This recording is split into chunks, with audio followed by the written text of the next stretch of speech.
चलिए रुक करते हैं सबसे बड़ी खबर का जो इस वक्त आ रही है। Uttar Pradesh ATS UP ATS को बड़ी कामयाबी हासिल हुई है, बड़ी कामयाबी मिली है। 2 पाकिस्तानी जासूस गिरफ्तार हुए हैं। जासूसी के आरोप में तुफैल और हारून गिरफ्तार हुए हैं और एटीएस को फोन से मिले 600 पाकिस्तानी नंबर। सोचिए 600 पाकिस्तानी नंबर मिले हैं। स्क्रैप कारोबारी हारून को नोएडा से गिरफ्तार किया गया, यानी नोएडा में रहता था। मोहम्मद तुफैल को वाराणसी से हिरासत में लिया गया है, तो स्क्रैप कारोबारी हारून को नोएडा से गिरफ्तार किया गया। यह महत्वपूर्ण है, मोहम्मद तुफैल को वाराणसी से हिरासत में लिया गया। तो ये Uttar Pradesh ATS action mode पे और किसी को बख्शने के मूड में नहीं। और देखिए पहलगाम हमले के बाद पाकिस्तान को तो जवाब दिया ही दिया, लेकिन देश के अंदर रह रहे गद्दारों को, धोखेबाजों को, इंसाफों को पकड़ने का जो सिलसिला है वो लगातार जारी है। यहां पर 2 पाकिस्तान के जासूस गिरफ्तार हैं। जासूसी के आरोप में तुफैल और हारून को गिरफ्तार किया गया है। इन दोनों की तस्वीरें आप देख रहे हैं अपने टेलीविजन स्क्रीन पर। एटीएस को इनके फोन से 600 पाकिस्तानी नंबर मिले हैं। 600 पाकिस्तानी नंबरों का ये क्या कर रहे थे सोचिए। और स्क्रैप कारोबारी हारून को नोएडा से गिरफ्तार किया गया है। बड़ी खबर आपको बता दें, उत्तर प्रदेश एटीएस की ये सफलता, जहां पर आतंकियों को पकड़ा है। इस वक्त हम मौजूद हैं दिल्ली के सीलमपुर इलाके में हम लोग मौजूद हैं और यूपी एटीएस ने सीलमपुर इलाके से जासूसी करने के आरोप में जो हारून नाम के एक शख्स को गिरफ्तार किया है। ये पीछे जो आप घर देख रहे हैं जिसमें लिखा हुआ है बाबू भाई के 322 न्यू सीलमपुर दिल्ली 53।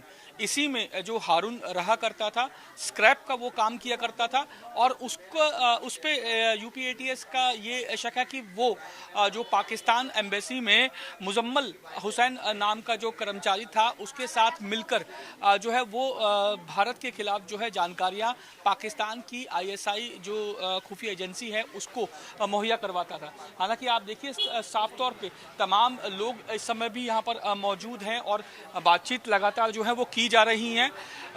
बात की जाए अगर मैं हारून की अगर बात करूं तो कई लोग यहाँ पर मौजूद हैं। आप यहीं रहते हैं? हाँ, पड़ोस में रहते हैं भाई। ये हारून को आप जानते थे? हाँ भाई, बचपन से जानते हैं। ये क्या हुआ क्या अचानक ये सब?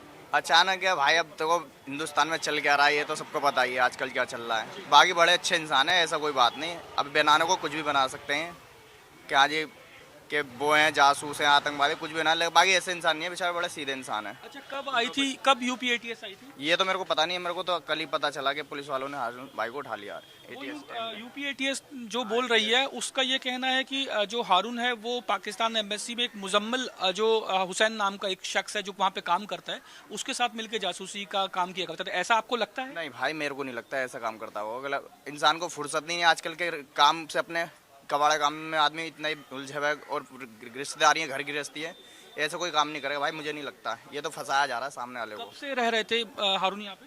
भाई रहने को तो ये हम 30 साल से ऊपर हो गए। मेरे तो बचपन बीत गया यहाँ पर, मेरी 32-33 साल की उम्र है। बाकी ऐसा कुछ नहीं है, बढ़िया इंसान है बेचारे। अच्छा, ये भी कहा जा रहा है एक शादी यहाँ पे कर रखी थी, एक पाकिस्तान में भी शादी कर रखी थी। हाँ, एक पाकिस्तान में, एक यहाँ पर है वाइफ। बाकी इनके भाई बता रहे थे कि 2-2.5 साल से शादी कर रखी है वहाँ पर पाकिस्तान में। तो पाकिस्तान इनका आना जाना रहता था? नहीं, 1 आध साल बाद चले गए, 1-1.5-2 साल में ऐसे जाते थे, ऐसे सुना मैंने। तो पत्नी से मिलने जाते थे या? पत्नी से मिलने जाएंगे, जाहिर सी बात है। अब पत्नी रहती है तो पत्नी से ही मिलने जाएगा आदमी, किसी और से थोड़ी मिलने जाएगा। पत्नी से मिलने जाएगा या रिश्तेदारों के पास 1 आध दफ़ा हो जाएगा। यहाँ पे हारून कब से रह रहे थे? ये तो भाई यहाँ पर रह रहे हैं, 30 साल से रह रहे हैं। आगे इनके माँ बाप का घर है, अम्मी पापा का, उसमें रहते थे पहले। अभी मकान खरीदा था 4-5 साल पहले, तो यहाँ शिफ्ट हो गए थे। क्या नाम है आपका? मेरा जावेद। देखिए, जावेद की अगर बात की जाए तो वो हारून को बचपन से जानते हैं, 30 साल हो गए यहाँ जानते हैं। और इनके मुताबिक हारून जो है वो इस तरीके का इंसान नहीं है कि जो जासूसी करे। लेकिन अभी जो है पूरा मामला जो यूपी एटीएस जो है जिस तरीके से जो बता रही है कि जो हारून है वो इसी घर में रहा करते थे। आप इसी घर में रहते हैं? नहीं, मैं तो कहीं और रहता हूँ। हारून यहाँ रहते थे? हाँ, हारून यहाँ रहते हैं। आप जानते हैं? हाँ, जानते यहाँ पे किराए पे रहते थे हारून? नहीं, अपना मकान है उनका। अपना मकान है। कब से रह रहे थे हारून? बहुत टाइम हो गया, कम से कम 30 साल हो गए, 30-35 साल। यहाँ पे उनकी बीवी भी उनके साथ? मैं सब है। कितने कौन लोग रहते थे हारून के साथ यहाँ पे? हारून साहब पूरी फैमिली रहती है, एक बीवी उनकी पाकिस्तान के अंदर है। जी। अच्छा, एक चीज जो यूपी एटीएस बोल रही है कि हारून जो है वो पाकिस्तान के लिए जासूसी का काम करते थे। अरे भाई उसके आपके बच्चे वहाँ अगर होंगे पाकिस्तान में, आप तो बात करोगे नहीं करोगे उनसे, वही मसला और कोई मसला नहीं है। कैमरामैन मृत्युंजय के साथ रजनीश शर्मा, इंडिया डेली, दिल्ली। भारत के खिलाफ जासूसी करने के आरोप में यूपी एटीएस ने दिल्ली के सीलमपुर इलाके से हारून नाम के एक शख्स को पकड़ा है। हारून की अगर बात की जाए तो हारून के जो बड़े भाई हैं वो हमारे साथ मौजूद हैं। उनसे हम बात करते हैं कि हारून किस तरीके का इंसान था और जो गिरफ्तारी हुई है उसे लेकर इनका क्या कहना है। क्या नाम है आपका? मोहम्मद शाहिद। शाहिद जी, हारून को यूपी एटीएस ने गिरफ्तार किया है। उस पे आरोप है कि वो पाकिस्तान आईएसआई के लिए भारत की जासूसी किया करता था। आपका क्या कहना है? सबसे पहले नहीं, ये सरासर गलत है बिल्कुल। उसका बताता रहा हूँ मैं, जो मुजम्मिल नाम का बता रहे हो नाम, वो वीज़ा देता था वो यहाँ पे पाकिस्तान एम्बेसी के अंदर, इंडिया के अंदर।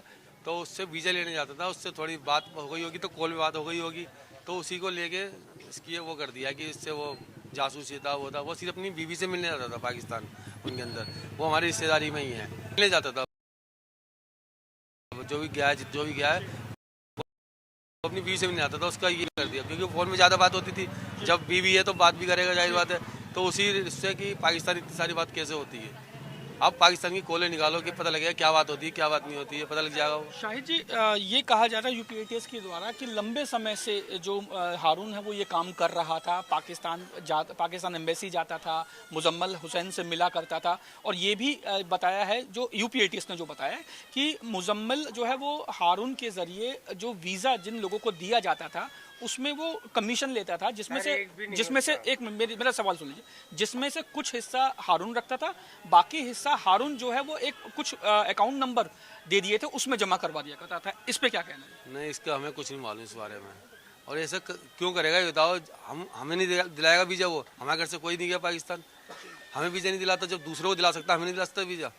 हमारे रिश्तेदार हैं, हम मिलने जा सकते हैं वहाँ पे, हमें तो आज तक वीज़ा नहीं दिलाया उन्होंने। अगर ऐसी कोई बात होती तो देखिए, ये शाहिद थे जो हारून के भाई थे। शाहिद का ये कहना है कि हारून की एक और बीवी है जो पाकिस्तान में रहती है, जिसका नाम सुमायरा है, और वो इनके रिश्तेदार ही है। और उसी से मिलने के लिए जो हारून है वो पिछले 5 सालों में करीब 5 से 6 बार गया था। हालांकि यूपी एटीएस लगातार यही सब बातें कह रही है, लेकिन घर वाले इन सभी आरोपों से इनकार कर रहे हैं। वीडियो जर्नलिस्ट मृत्युंजय के साथ रजनीश शर्मा, इंडिया डेली, दिल्ली। तो आपने रजनीश की ग्राउंड रिपोर्टिंग को भी हमने देखा, लगातार हमारे साथ बने हुए हैं रजनीश। आपने पूरी ऑन लोकेशन जाके उसके घर के पास से लोगों से बातचीत की। हालांकि वो इस बात को नकार रहे हैं, लेकिन पाकिस्तान कनेक्शन तब समझ में आता है जब पता लगता है कि एक बीवी पाकिस्तान में है, एक शादी यहां की हुई है, एक शादी वहां कर रखी है, और फिर जाहिर सी बात है कि बातचीत तो होगी और वो कनेक्शन बैठता है। लेकिन ये जितने आराम से पल्ला झाड़ लिया जा रहा है, अपने तो बचाएंगे, दोस्त तो कहेंगे कि नहीं भाई ऐसा कोई काम नहीं करता है, भाई भी बचाने का प्रयास करेगा। लेकिन जितना आपने बात करी और जितने कनेक्शन, जितने तार जुड़ रहे थे, यही तो तरीका होता है कि भाई पाकिस्तान में जो आका बैठे होते हैं, ऑपरेटिव्स बैठे होते हैं, वो ऐसे लोगों को तो ढूंढते हैं कि भाई दोनों तरफ कनेक्शन हो और फिर इस्तेमाल किया जा सके। देखिए शिवम, हारून के घर वाले हों या पड़ोस वाले हों, कुछ भी बात कहें, लेकिन आप एक बात समझिए कि अगर कोई एजेंसी किसी भी शख्स को गिरफ्तार करती है या कोई पुलिस किसी भी शख्स को गिरफ्तार करती है तो प्रॉपर सबूत उसके पास होते हैं, उसके बाद उसको गिरफ्तार किया जाता है। और यही काम यूपी एटीएस ने भी किया। ये बताया जा रहा है कि यूपी एटीएस लंबे समय से मुजम्मिल पे नजर रखी हुई थी, जो पाकिस्तान एम्बेसी में काम किया करता था, वीज़ा डिपार्टमेंट में वो मौजूद था। और जो हारून था वो लगातार मुजम्मिल से मिल रहा था, बातें कर रहा था, फोन पे बात कर रहा था। लंबे समय से यूपी एटीएस इनको ट्रैक कर रही थी, और जब यूपी एटीएस को ये पुख्ता सबूत मिल गए कि हारून जासूसी कर रहा है भारत के खिलाफ पाकिस्तान के लिए, तो उसके बाद हारून को गिरफ्तार किया गया है। और जाहिर तौर पे यूपी एटीएस के पास पुख्ता सबूत होंगे, क्योंकि अगर पुख्ता सबूत ना होते तो वो गिरफ्तार नहीं करती, क्योंकि उसको अच्छी तरह से पता है कि अगर बिना सबूत के हारून को गिरफ्तार किया जाता है तो कोर्ट में ये पूरा मामला है स्टैंड नहीं कर पाएगा और हारून छूट जाएगा। इसीलिए पुख्ता सबूत होने के बाद ही हारून को गिरफ्तार किया गया। वहीं दूसरी ओर अगर मैं दोनों तरफ की शादी की अगर बात करूं तो जाहिर तौर पे ये बात बिल्कुल ठीक है कि ऐसा माहौल पैदा किया जाता है ताकि किसी को शक ना हो कि अगर पाकिस्तान में बात की जा रही है, पाकिस्तान विजिट की जा रही है, तो ये कहा जाए कि अपने रिश्तेदारों से मिलने जाया जा रहा है, अपनी बीवी से मिलने जाया जा रहा है, अपने परिवार वालों से, अपने बच्चों से मिलने जाया जा रहा है, ताकि कोई शक ना करे। और इसी की आड़ में ये तमाम जासूसी का पूरा नेटवर्क है, ये फैला हुआ था, इसको अंजाम दिया जा रहा था। बिल्कुल बिल्कुल, बहुत बहुत धन्यवाद रजनीश, इस तरीके से पूरी जानकारी आपने साझा की और ग्राउंड पर जाकर जानकारी इकट्ठा करी।